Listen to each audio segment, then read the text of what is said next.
Hey, welcome back. In this section, we're going to talk about the importance of relationships. In the last section, we talked about sacrifice, and some of the pluses and some of the minuses of parenting. This is a very, very positive section because it's all about how by improving relationships, we're going to gain greater influence over our children. And this is the part that I love because I got to imagine when you had a child, you wanted to have a positive relationship with them. You wanted to be kind and loving and last a lifetime. That's going to start in childhood, and then that is going to expand across lifetime if you have the tools in this training. So I want to make sure that you go all the way through the end. I've noticed in my trainings a lot of people, they've got absolute gold, secrets of the universe sitting in front of them, and after each training, the number of people listening drops and drops and drops. This is just a weird human phenomenon. You can be the most fantastic trainer in the world. You can be the top trainer in the world. Hell, I am one of the top trainers in the world. And people will still drop off. You can't afford to. I'm going to ask you right now to make a solid commitment to going all the way through. You wouldn't try to be a heart surgeon and take 80% of the course or 50% of the course and say, well, I kind of got the gist of it. I'll figure out the rest on my own. You need to know this stuff and know it rock solid. Being a parent is one of the most complicated jobs in the known universe. It is more complicated than heart surgery. So, improving relationships is absolutely huge. It's the core of how this program works. It's the core of how reality works. I didn't pick this because I'm just a kind, loving person who wants everybody to have positive relationships. I use it because it's a powerful, powerful tool. And you'll get amazing results with it. Results you'll be happy with.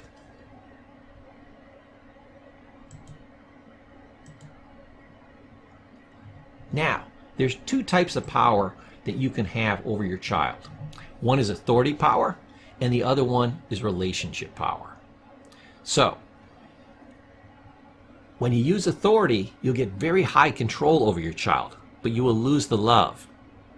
Now again, I imagine that you didn't have a child, so you say, boy, I hope I can have a child to become almost robotic. I will just be point and click, I'll tell them what to do, and boom, boom, boom, boom, boom, they'll do everything.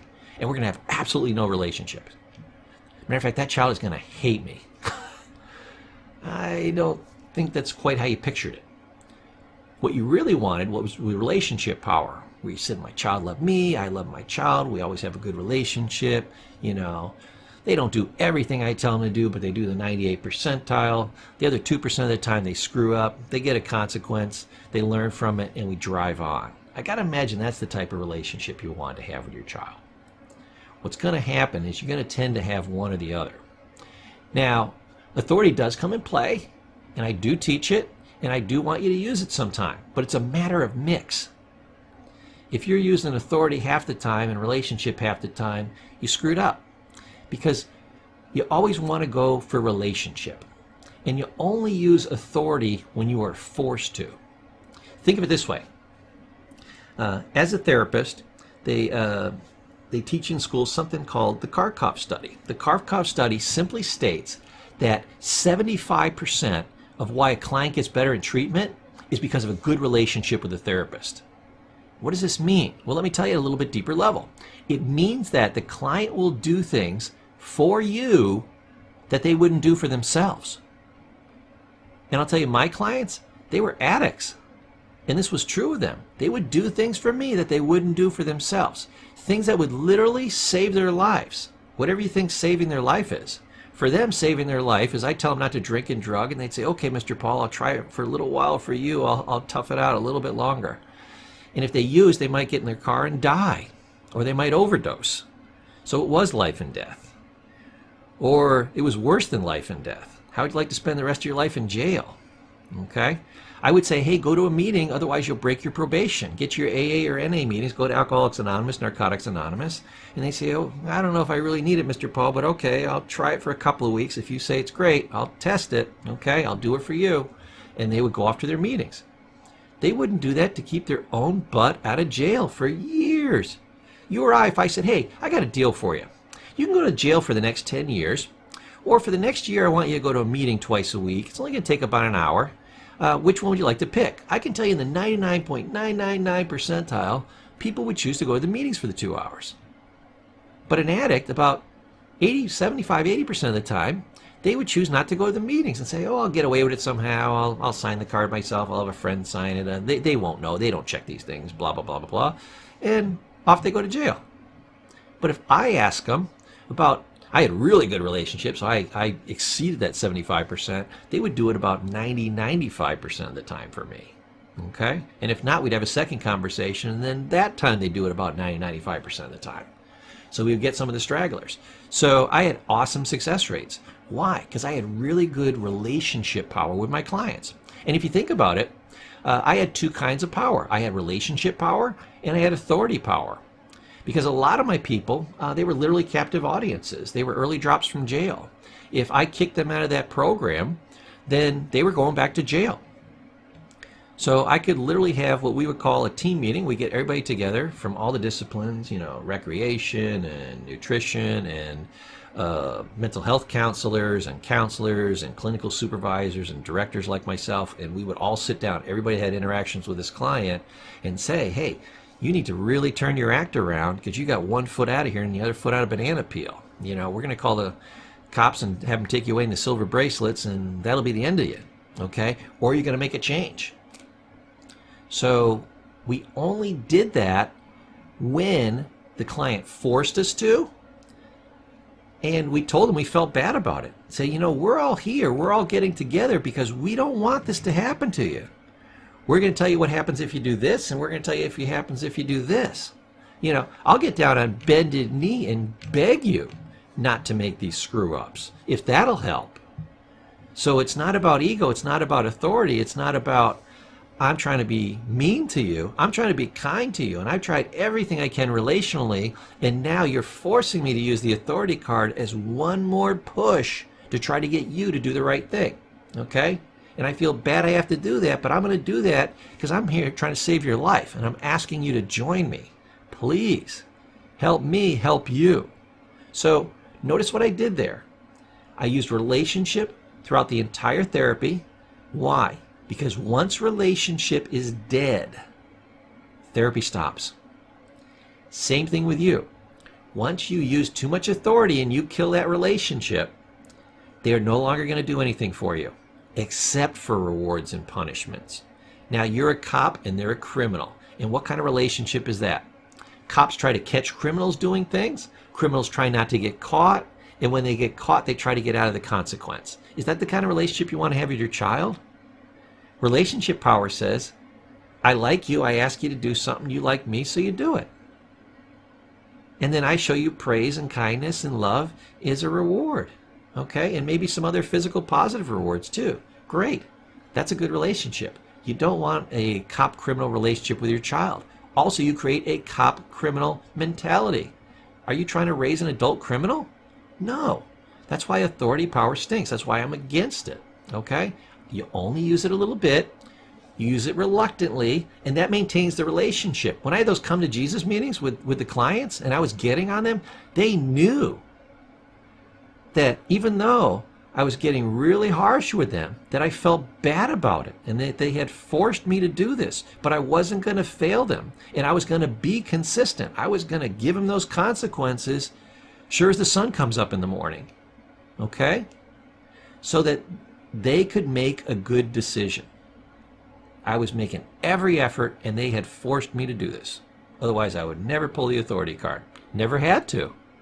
It was a rare event when I had to have those come to Jesus meetings with the clients because 95 to 98% of them would follow along. Why? Because I had a really good relationship with them. Okay? And usually when we had these come to Jesus meetings, it was because of something that was happening on the outside. Their girlfriend or boyfriend was cheating on them. Their wife was going to leave them. Their drug dealer had knocked on their door and said, hey, you owe me money, and was threatening their family. It was all this type of stuff that was going on that was making them act out to the point where my relationship power wasn't enough, and I had to bring in the authority to add that little bit of emphasis to get them to turn it around. That was usually what was happening. This will happen with your kids, too. A lot of times it's not you and it's not the relationship. It's peer pressure and it's, other influences and outside influences or things that are going wrong in their life or broken up relationships, girlfriend, boyfriend leaves and these types of things that damage the relationship and make it harder for you has nothing to do with you and the child. So just keep all those things in mind. We always, always, always want to use the relationship power and only reluctantly use the authority power. Make sense? Okay.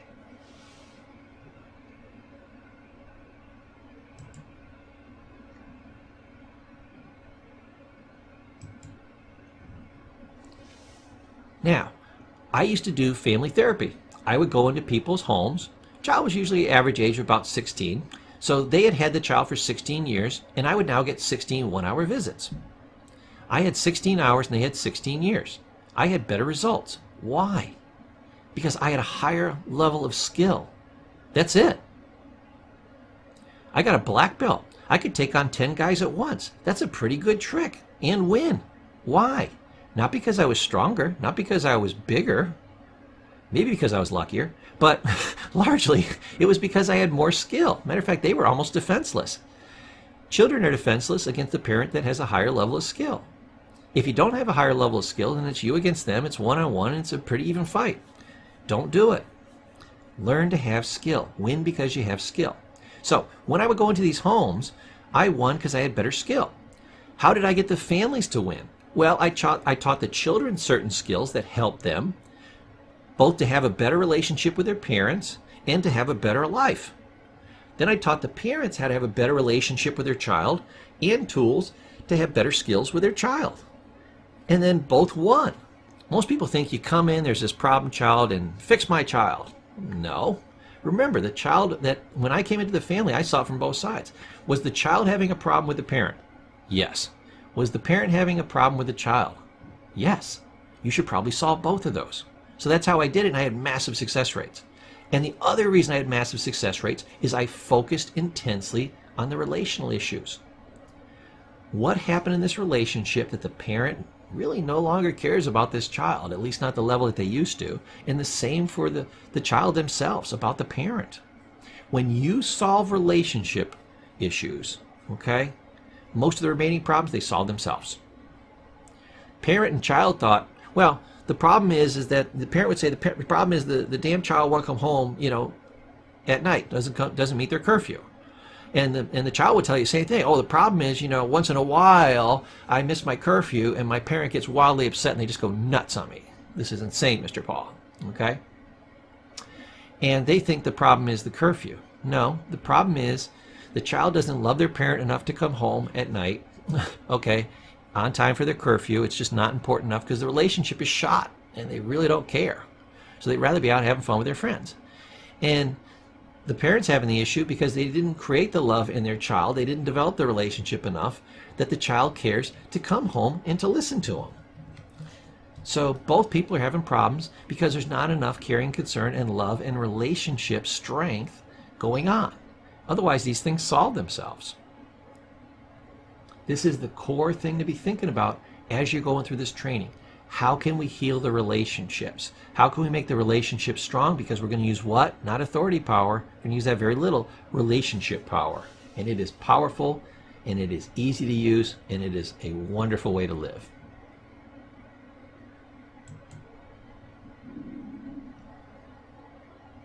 So, last key tool in this section, make sure that everything you do is done out of caring and concern. Even when you're consequencing them, say, hey, I told you what was going to happen. I was going to give you this reward if you did this thing, like clean your room, and then I was going to give you this consequence if you didn't clean your room. Maybe you got to go to bed 15 minutes early or whatever. I take your bike away for the day, whatever. Now, when I would do this with clients, they would have a reward and a consequence. When they did the right thing, I would praise them in front of the group. I would say, hey, I'm going to write a great note in your chart. I just want to tell you how proud I am of you. You did a great job. I really appreciate you doing that for me. I give them a big hug. I give them a pat on the back. I give them a big smile. Just reward them above and beyond whatever they got for, a physical reward. Because it was about the relationship. The reward actually is fairly meaningless. People don't do things so much for the reward as for the praise. You'll find that out if you're ever a manager. Now, on the downside, if I had to consequence the client, or when you have to consequence your child, you want to let them know, say, hey, I feel bad about doing this, but, I told you I'd give you this reward, and I want you to have certainty in that as you're making your choices, but I also want you to have certainty that if you have a consequence, I'm going to hold to that too. Every once in a while I'll be a good guy, and 1 out of 20 times I'll let them out of the consequence and say, hey, we're gonna I'll play double or nothing. Next time I'll double the consequence, but I'll let you out of it this time. Okay, if you promise me, again, relational, if you promise me we're not going to have this challenge again, and I am going to trust you. Trust, relationship. Okay, see how that works? So once in a while I'll let them out of it, but 95% of the time I'm going to make sure that I give them that consequence. Okay? But I let them know that I feel bad about it. I didn't want to do it. It's too bad. I say, boy, I was really rooting for you, kiddo. I was hoping you'd do this. I was looking forward to having that reward, giving that to you and telling you how proud I was of you. But it's okay. You made a mistake, so you got your consequence. You earned that just like you earn a reward, and I want to make sure you get what you earn. So here's your consequence. So let them know that it pains you to give them a consequence, and you don't want to do that. Because a kid that's being negative will always say, oh, this is just a power trip, and you love it, and you just want to control me, and you and mom go out and giggle in the back room every time you give me a consequence, and it's all about being mean, and that's how you get your rocks off, and and it's all this type of stuff. And it's like, no. Don't ever let them even hallucinate that that's going on, because of course it isn't.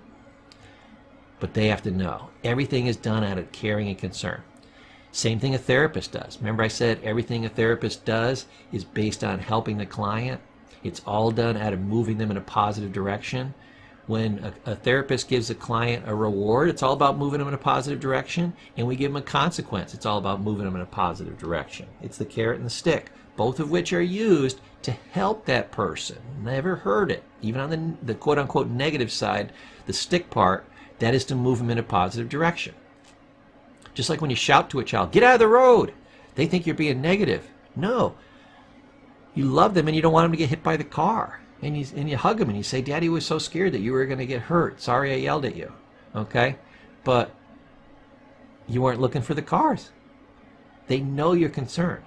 And that takes the sting out of the negativity. So everything that you do, make sure it's done out of caring concern. Key concept. Make sure you get this.